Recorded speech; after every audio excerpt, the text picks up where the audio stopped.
Here's integrated 3. This is problem 1-6. It says Angelica is working with two function machines, g of x and h of x.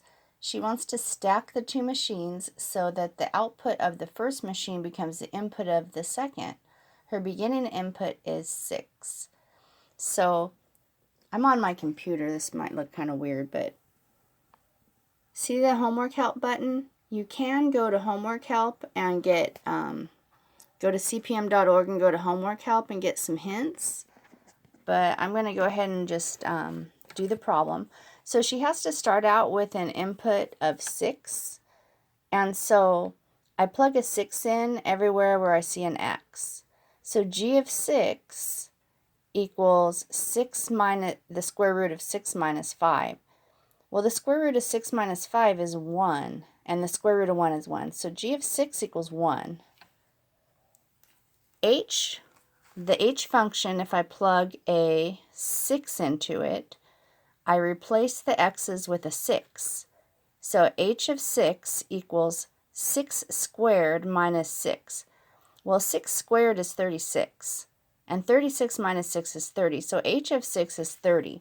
So when I plug my 6 in to the g function, I get a 1. And when I plug my 6 into the h function, I get a 30. So is there any possible way, letter A says, in what order must she stack the machines to get a final output of 5? So she wants to stack the two machines and get a 5 out. So let's try, if I put it in G first and then plug that into H, will I get a 5? Let's try.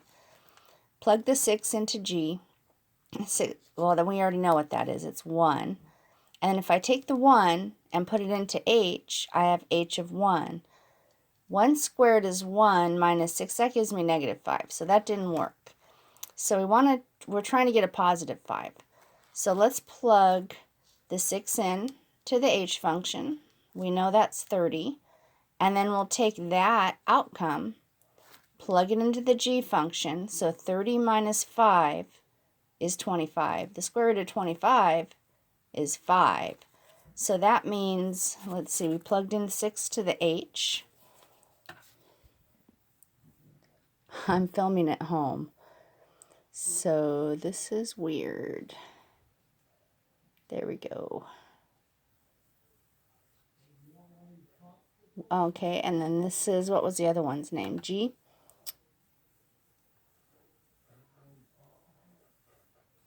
So G of H of 6 equals, what did we say it was? 5. And we actually already did it the other way around when we first tried.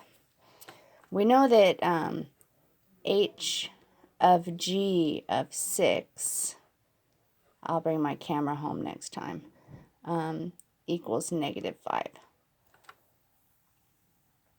Okay, that's just my way of saying that I stacked the H function on top of the G function, and this one says I stacked the G function on top of the H function.